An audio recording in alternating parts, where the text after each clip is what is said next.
Hello, everyone, and welcome back to the Empower podcast. We have our guest, Joscilynn, here. Hi, Joscilynn. Hey, how's it going? It's going. I'm thankful to have you here today. If you don't know what Empower is, everyone, it's a podcast run by healthcare professionals and members of the general community for healthcare professionals and members of the general community, with goals such as continuing to raise transparency and awareness within the healthcare field, and to have legislation passed not only in the state of Colorado, but throughout the whole world if we can, mandating employers to provide employee wellness programs, which can also include a minimum of 8 wellness days for all healthcare professionals per quarter, the uploading of funds into an HSA account that is tax exempt at the federal, state, and local levels for healthcare professionals per quarter, and the establishment of an anti-retaliation department that is run by a third party.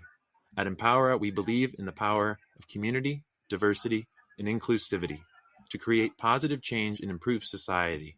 Our podcast continues to aim to amplify those voices that often go unheard, featuring interviews with individuals and organizations who are making a difference in their communities and beyond.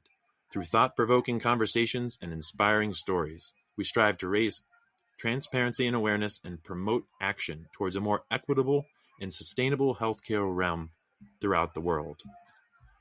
All right, everyone, this is the part of the episode where you're going to sit back, be yourself no matter what, and get ready to be empowered. All right, Joscilynn, where are you coming to us from? I am currently in San Antonio, Texas. Oh, all right. And just got in here this week. I've been travel all around, but I love it in San Antonio. It's where my family lives, so I get to visit them every time I'm in town. Such a blessing. Oh, how are you giving back to the communities that you are a part of? Oh, goodness.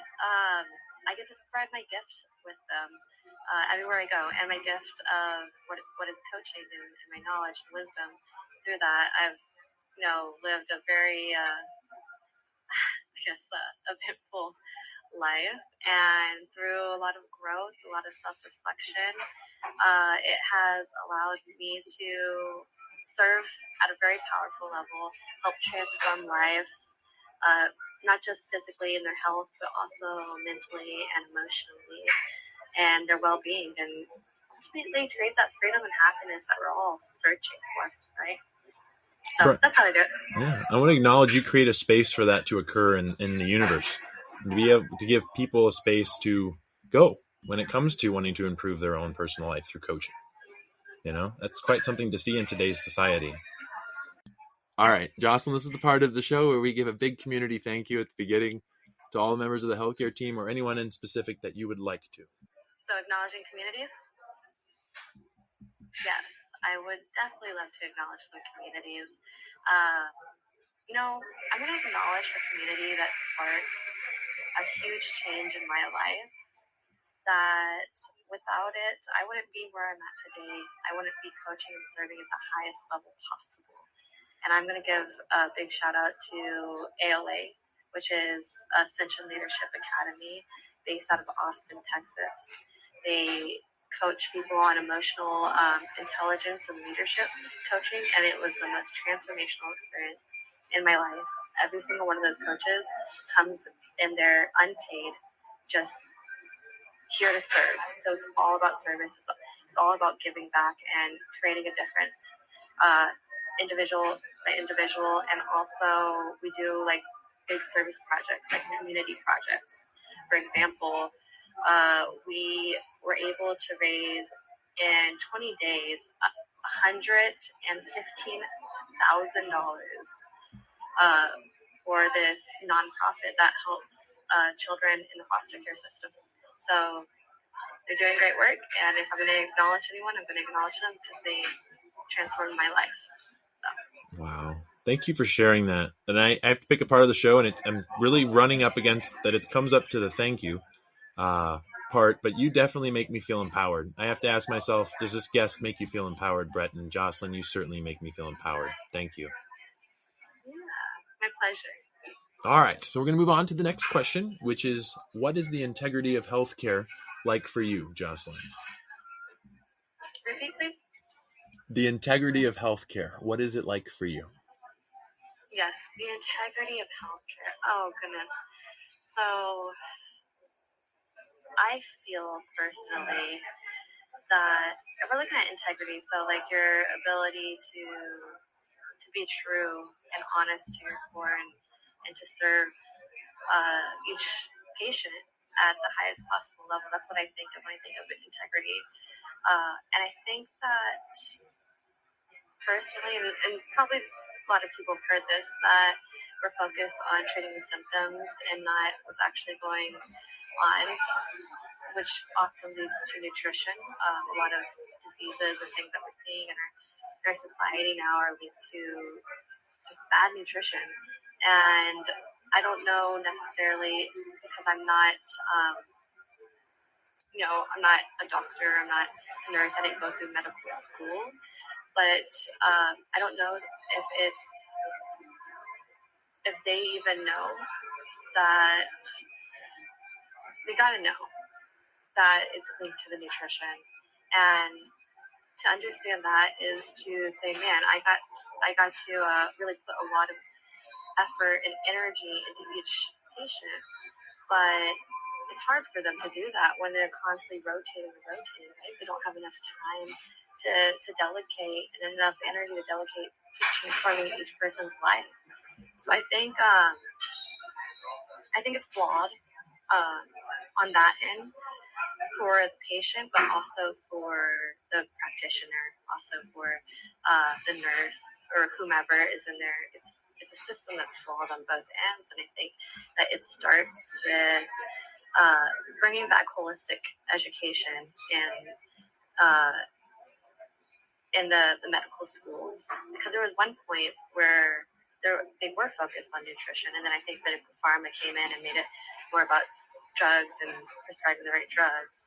So we were doing it right at one point, and we kind of veered off. So I think that that's where the flaw started, and bringing it back, combining. I don't even know if I necessarily like the word holistic, but combining Eastern medicine with Western medicine together, I believe is at least where the remedy starts. Got it. And I guess if I can add in too, when it came to nutrition, it's very interesting to see within the curriculums throughout the United States. We're going to jump right into the next question, folks. And that's, Joscilynn, what in your opinion is happening in healthcare? And for me to add on to that, I think it's more like, I think for me in nursing school, I had one nutrition class. And I think with some of the doctors that I've associated with, and I've seen the curriculums online, there's like one or two nutrition classes whatsoever throughout their whole curriculum. And you're right. There is not only just the ability to treat symptoms in the way that pharmaceuticals, but at the same time, I think it would be quite something to see what is being given to them 3 times a day and how that has an impact on not only their recovery, if that's whatever it is, but their overall sense of being and personal wellness when they are healthy, when they aren't in the hospital or having to go to the doctors, and being able to educate patients on that. I mean, do I feel adequate right now to be able to educate on nutrition? Absolutely not. Like I didn't go to school for that. I'm not a dietitian. I'm not a nutritionist whatsoever. But to have that availability for patients to see that, because that's honestly one of the common complaints within the healthcare system is, at least with the patient experience I've heard, is their overall meals. They're like, what am I eating here? And why are the portions so small? And the interesting part is here in the United States and throughout the world, we don't really like portion control. When you go out to eat at your steakhouses or wherever it's at, they give you a big piece of meat for whatever it may be. Nothing wrong with that if people want to integrate it into their diet. One of the things I was taught, and I'd love to hear what it is you have to say about it too, is I was taught for the portion of meat, it's supposed to be either the size of a deck of cards or the palm of your hand. Repeat the question real quick. It wasn't a question. No, not a question whatsoever. Okay. I guess for me it's portion control. When it came to portion control? Yeah. And I guess throughout the world we want to fill up our bellies with food until we're full versus what it is we've been told our bodies kind of do need nutrition wise. And that's one of the things I was taught, was the portioning for any kind of meat or fish is to be the size of your palm or the size of a deck of cards. Yeah, well, my view is a little different. No, please feel free to share. All I eat is meat, so because I am a carnivore. So I mean, I personally, and it's my own based off my research, and I say when I say based off my own research, I like to read like journals for fun. So it's not just clicking through YouTube. It's not just finding an article. It's actual research and looking at peer-reviewed journals. I believe that the human being as a species is a carnivore, and I also believe that when a species eats out of a species-specific diet, then it acquires autoimmune diseases like diabetes and things like this, and heart disease, and it's seen in zoo animals. That's why they say don't feed the animals in the zoo, because they actually get human diseases. So I believe that when we eat a meat-based diet, we're eating in the way that the human being has ate for years and years, hundreds of years, like our ancestors, right? Mm-hmm. So we look at our ancestors and how they ate, and they ate mostly meat, occasionally fruit, and occasionally honey when they find it. So that's the way that I eat. And when we come to things like portion sizes and portion control, it's not really an issue, because if you ever try to overeat on just pure like meat alone, you like reach a point where it just stops tasting good. And that's what I tell my clients is I'm like, eat when you're hungry, stop when the meat stops tasting good. And your body will tell you when that is. And, it's very intuitive. Overeating is not really an issue, but fat and protein takes a long time to digest and break down. So you're feeling a lot fuller, longer. You're very satiated. When your body switches into ketosis, you're living in a ketogenic state, which is, I believe, is the metabolic state that human beings are meant to live in. And yeah, when we're eating fats and meat, you just feel freaking fantastic. Like it's the best I've ever felt in my life, and I've tried like every diet from like veganism all the way to everything. But it's because I believe truly in the philosophy that I'm not going to say in integrity, right? We're talking about integrity, that I would never have my clients do something that I'm not currently doing or that I don't believe in. So that's why I'm using myself as the test dummy first. And I truly do believe in a carnivorous way of eating. So it's a little different, but if you follow the research and actually look at the science. And so with my coach, I've seen in my clients when they go on a carnivore lifestyle is I've seen clients get off their high blood pressure medication in as little as 2 weeks, 2 to 3 weeks. I've seen clients, are no longer diabetic, that they're in remission as early as 3 months. I've seen great improvements in their health, dramatic weight loss in a healthy way, because they're not losing any muscle mass, things like that. High blood pressure, yeah, I talked about that regulating. And even more so, I'm going to send a shout out to my integrative medical practitioner who is on my team, and she's a carnivore specialist. She had a severe autoimmune disease. She's going to knock me for not remembering it. She tells me all the time, but it's like such a long name. I'm like, yeah. Anyways, and it saved her life. And she coaches like people who have severe autoimmune diseases. She's a practitioner. She's an integrity to do that. I don't feel an integrity to coach someone with a severe autoimmune disease.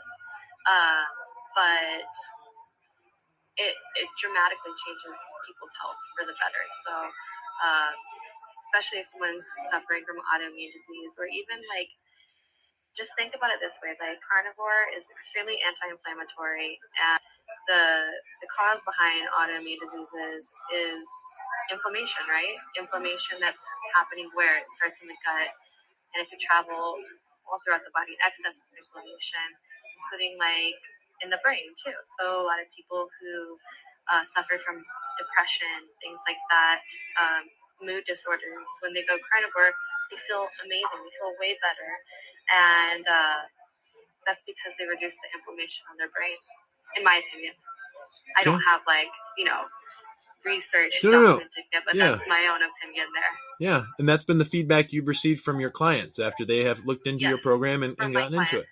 Wow. And I want to acknowledge that you do know your own boundaries, and you know that you can refer someone to if they may have a case where you're uncomfortable with, or you don't feel like you do have the tools for that, but you do have the tool of knowing, I know someone. So I want to appreciate you taking a stand for those that you may not be able to help at that time, but by a referral, which is still can be light years. Because that's honestly how the healthcare system works right now. You go into your PCP, you have an issue, you present to them, and they go, okay, well, I don't handle that, so I'll have to give you a consult for whoever they are, gastroenterologist, nephrologist, any of those, And it's interesting to see that what you're up to, in my opinion, is looking at diet and the overall connection, not only to what it is we put into our bodies, but that overall connection between the gut and the brain. Because there is this big connection, and I think it's as we go throughout history, more and more research is showing this. There's been the famous phrase out there, trust your gut, and I think it's very interesting that we have a connection between the brain and the gut. Are you really trusting your gut? Are you really trusting your brain and your gut's connection? And then their overall influence on quality of life, nutrition, and we and health. Trusting your gut quite a bit, because carnivore, the microbiome of your gut changes, and when you introduce a food that your body does not like, it will let you know. The symptoms that you get from that are they're very noticeable. So everything we do is extremely intuitive. I'm when I have a client come in, we'll talk about once they go through the adaptation period of switching over to a carnivorous lifestyle, and then we start introducing foods that they want to experiment with. I'm like, okay, well, let's notice how we feel 15 to 30 minutes after, and then they get severe brain fog, or they have even gas in their gut. Food isn't supposed to have gas, things like that. Then that's a sign. That's something. That's feedback, right? That's feedback for you. For me, I don't ever touch potatoes ever again, because one time I experimented with potatoes. I love potatoes, but now I have no desire to touch a potato. What? When I had it made 15 minutes after, I felt like I had shards of glass in my uterus for 2 hours. It was so painful. And then I did the research. I'm like, oh, potatoes are high oxalate food. They have a lot of toxins. No wonder why. I'm like, so this whole vegetables are trying to kill you thing, there's some actual sense to it. I mean, because they want to survive in the wild too, so they create their own toxins, natural toxins. Yeah, you're right. And then it's up against is to knowing what the percentages are of those at the micro level before they even enter into your body. And I'll have to tell you, the last time I went to the freezer section or the produce section, they didn't talk about any of that stuff in there. They just had a price tag up by it. So and you just listen to your body. Some people, maybe they could have a mango, and some people, their body doesn't react well to whatever's in the mango. For me, I get severe brain fog after eating mangoes. But maybe... Now, did you say makos? What are makos? Mangoes. Got it. Yeah. Because I do implement some fruits every now and then, just depending on how my body likes certain fruits. Because when you look at the plant, right? And you look at what it doesn't want eaten and what it does want eaten. It doesn't want the stem, roots, and leaves eaten, so that's where it holds the most toxins in it. But the fruit, it wants eaten because it spreads the seed and everything like that. So there's less in there. So I would say the fruits tend to be the less. And for me, they don't cause as much of reactions in my body. But for other people, the integrative medical practitioner I spoke of, because of her autoimmune disease, very sensitive body, cannot do anything plant related because it will cause a severe reaction in her body and she'll have a big flare up. And so everybody's unique. Everybody's a little bit different. And I think that it's important to understand that too. Not everybody is a one size fits all. Yeah. So everyone's a little bit different. And that's what I would say to that. Yeah, no. And I want to acknowledge the fact that you don't treat everyone like I feel at times what they call DRG, diagnosis related group. And I think that's how it's done in billing within the healthcare field too. But you treat humans as their fingerprint, and everybody's fingerprint is different. And it is like you're saying, it's trial and error. If someone is looking to go into this kind of a potential change in their diet, is to try it on, try things on and listen to your body. And I want to acknowledge you wanting us to listen to our bodies, because most of the time we're listening to screens and we're listening to what we've been told in school, instead of something that potentially and historically, from what we've been able to find, has been able to keep count of itself and its past. And that's the human body and the human brain. Because the body certainly keeps count, and even up to the second. I think sometime guest on here, D'Angela, and if you haven't checked out D'Angela's episode, it's fire. But she had even shared on one of her Instagram, because I was scrolling through, but like down to the day when she had a traumatic experience in her life, she was already starting to feel almost the exact same way. And she checked her calendar. She checked to make sure all this stuff. And then she showed the book. I think it's called The Body Keeps Count, or I can't remember what the book is called. But that's it. And it or Takes Count, whatever it may be. But moving forward with mental health too, and you had mentioned depression and other kinds of mental health, that there is an improvement that your clients have been seeing when switching over to a meat-only diet too. Because mental health isn't just about the traumas and all of that. It's also your nutrition. Your nutrition impacts your mental health severely. Like we talked about the inflammation. Mm-hmm. Like if you have a bunch of inflammation pressing on your brain, it doesn't matter how much talking therapy you do, you're still going to feel like shit, So you got to look at, that's why a holistic approach, you got to look at everything. Mm-hmm. From the fitness, the nutrition, and then also, of course, personal growth through the traumas and more, and relationships and all of that. Yeah. And I think I just had a thought too, from what it is you said, the act of healing, and the body naturally has a way of healing itself. It has for however way that it does it. And I guess from what it is you're saying, I'm curious too, with the meat only diet, what it does do healing wise at the levels that maybe we don't even see. And it could be neural networks. It could be.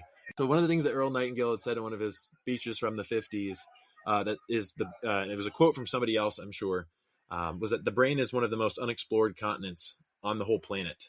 The human brain is, I mean, we they say even too, what it is we can do with our brains we can't even contemplate it.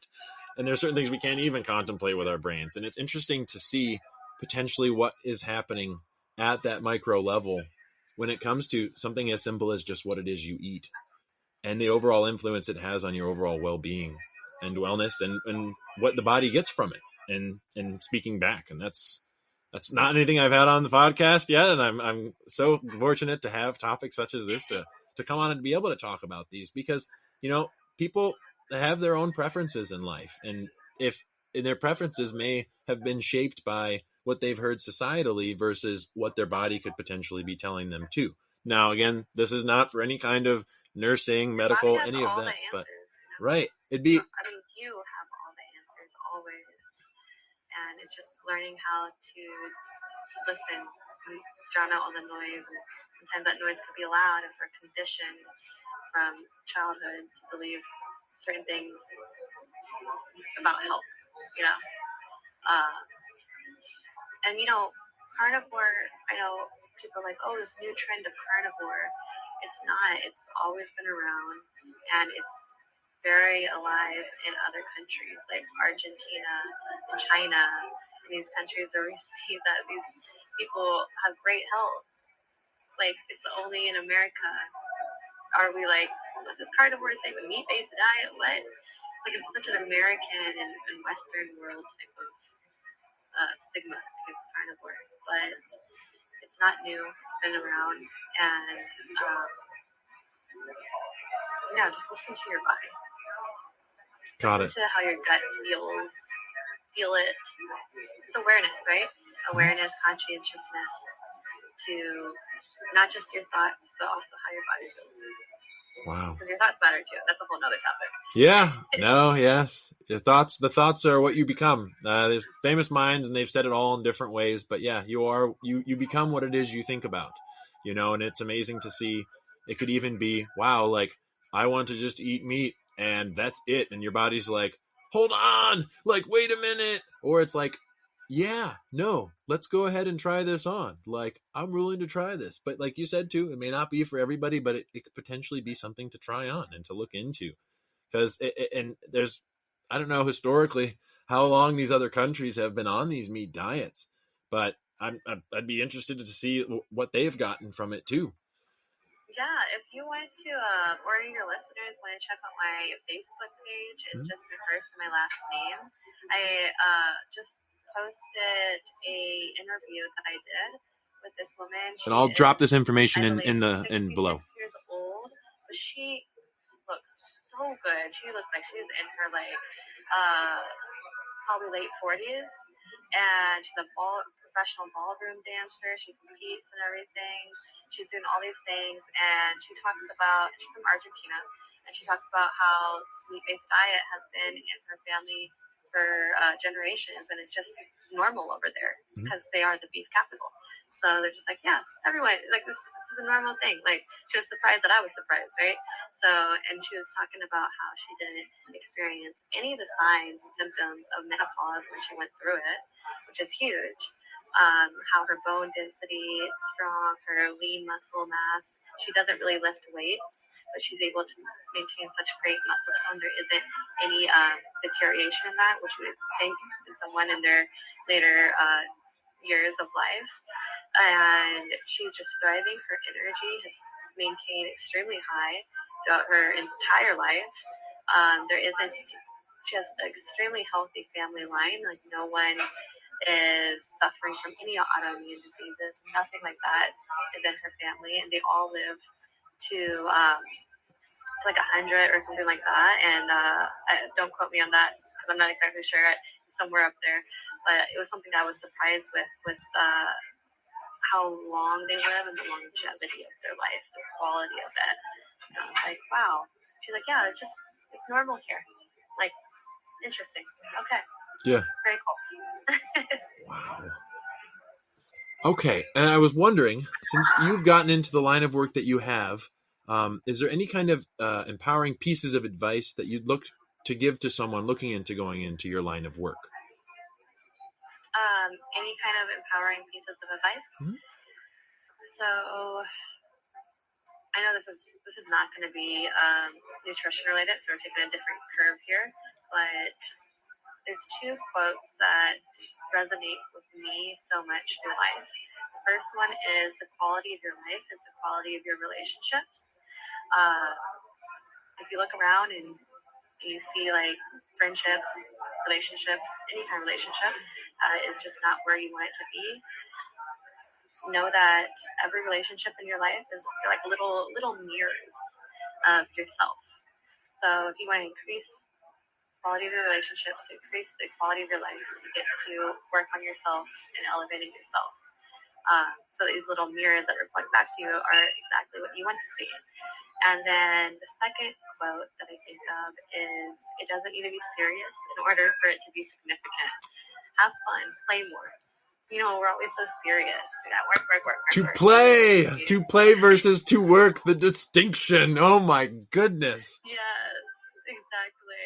And this is how I live my life. Because I have fun wherever I go. I'm in a coffee shop right now, and I was like, I try to make connections with people whenever I come in here. But everywhere is fun. Making connections with people can be fun if you choose it to be. Yeah. I always like to think of it like we're like kids on a playground, and remember how fun it was to make friends. It could be fun. You just choose. It still can be. It doesn't end at childhood. You can still keep doing it until you are in the ground or wherever you go, depending on culture and whatever it may be. But until that time, yeah, you can have fun. Even in the workplace, especially the workplace, because I work with CEOs and their companies and teams, and that is big thing we work on is like, it doesn't have to be serious. If you want to get a message across, how can you do it in a non-serious way, a way that's fun and engaging, you know? And sometimes that's what connects to people too. Wow. Thank you for sharing that. I needed a minute, folks. That was very powerful, you know, because I do see that even in my line of work, you know, there are the people that are going into work and they're just there to do whatever it is some of them are there because they actually love their profession, and they may have not been the most book smart healthcare professional out there, but for some reason, the greatest connections I think I've seen at the bedside, and this is just my experience, has been those healthcare professionals that may have not been very good at the textbook area, but they're very good at that connection and that play aspect. And there's times to be serious in life, 120%. But I think then there's the rest of life. And to be able to integrate that, and it can even be something as simple as just a smile or a compliment. Or something outrageous. Some people want to be outrageous. I mean, I knew somebody back in college, we were in line for Chipotle, and there was this long line. I'll never forget it. Long line. And and I think that's so... I mean, I would love for you reminders, you know, because your energy, like, that's what I like. Just, hold on. Let me finish the story. So hold on. So we were in line for Chipotle, long ass line, and it was lunch, and I could see how stressed this lady at the counter was, and I was like, you know what? If he's not going to do it, I'm going to do it. And this was back in college, but I went up, and as soon as we got up to the counter, I went up to her and I was like, you know, the moment I walked in the door, I just knew, and I went and I got down on a knee and I was like, will you marry me? And then she said yes. And everyone that was so angry and hangry or whatever they were finally just stopped. And I stood up and I was like, she said yes. And they all were like, yeah, that's so great. Oh my gosh. But I'm outrageous like that. It's just some of the way I am. But to see that those even differences. And then what was it? My friend, after we walked out, was like, oh, did you get her number? And I was like, no, that's not why I did it. I did it because I just saw it. I've been that person behind the counter that's been stressed during lunch hour, you know, and I don't know. I never saw her again, but it was still cool to play, you know, even in the fact that I was hungry and I was still like very similar to everybody else in the line. But wow, yeah, it doesn't have to be serious to be significant. I like that. I think people forget how healing humor can be. You know, it helps you release something. You know, that seriousness. The seriousness is just really like all the pent up emotion, negative emotions, which are just energy. Just holding that in, and I think also being in the healthcare profession, in any kind of profession where you're around a lot of like just negative things happening, you're absorbing a lot of that negative energy, and if you don't release that, it's like you're going to get to a point where it just like shaking a bottle and it finally explodes, and it's going to explode in a not so healthy way. You know, I had a conversation with a nurse one time, and I was talking to her about this specific concept, and she would be like, I think she told me one time, yeah, you know, after, you know, at least once a week, I cry in the shower. I cry really hard in the shower. It's like, she's like telling me like she like bawls her eyes out in the shower as if it's just a normal thing. But that's like, that there shows me that she doesn't have the tools to release all of those negative emotions that's being held within, to where it explodes at that point of her just crying in the shower. And that's so sad. She doesn't deserve that, you know. She, even though she works in that kind of place and she has the ability and the gift of holding space for people going through the worst times of their life, she also gets to live too, you know, as well as any healthcare professional. They all get to have happiness and joy in their life as well. They just get to learn tools on how to release what they're absorbing with their beautiful gift. Yeah, and to know that, I think in today's society too, that there are options out there. It's not an end all be all. That's it. Like, good luck, do it yourself. Like, there are resources out there, and it's one of the reasons why Empower exists, is to let people know that these are out there. And it's not to deter them away from the traditional system, but at the same time too, you mentioned earlier, there's preventative, and then there's remediation. And here in the United States, we're very good at remediation, very good so far. But when it comes time for preventative, we're kind of integrating that, in my opinion. That's just my own in that one way. But in other parts of the world, it is the opposite. They're looking at more of that preventative that they can do day to day or week to week or even hour to hour, if it's mainly with the mind, and just reassuring yourself with things as affirmations, mantra, all of that kind of stuff to, I guess, manifest what it is you truly want out of life. And again, there's no science for this, folks, I know, but it's still something that I think it's a conversation that's being had out in the world, and not just in the United States, because there is a world out there besides us. And no matter how hard it is. And I think earlier you mentioned the mainstream media, and I'm very glad that you're bringing that up, because there's a distinction going on right now, I think, in the world, and it's especially generational. The younger generations, I don't feel, are really going down and watching Fox News or CNN or NBC or whatever they are. We're looking to our peers, to raise this, because this is my own declaration here, is that, I mean, there are certain things that are being talked about on the news, and there's just certain things that are not. And the only thing I'm finding out is burnout is not being talked about. Mental health isn't really being talked about, especially under the focal point of having the employer acknowledge that these things are happening to their employees, and going beyond that. Maybe perhaps what is they have given does work, but perhaps we could turn up the knob and offer some other options that people could look into themselves and for their own personal health and wellness, not just being part of a DRG, a diagnosed related group, because again, like we said, too, fingerprint, because we're all different. Wow. I agree fully. Well, I appreciate you being a guest. Thank you so much. You are so cordially invited to come back, and I'll drop your information down in the below so people can go ahead and check it out and look into you. And I think that's what I have so far. Yeah. Thank you for having me. I just want to say that even with our little technical difficulties here and there, how patient you are, and how what I'm seeing is just, it's like this energy that's fun and loving and just so inviting, that it is truly authentically you. Because even in the challenge of technical difficulties going around, that you stayed in that integrity the entire time. And I acknowledge that, because sometimes when people might be having a persona, that it drops during that time. But really, you've seen that even on other platforms when people have. Wow. Okay. Well, thank you for that. So great job, Steve. So we talked so much about integrity. You stayed 100% your integrity. Love it.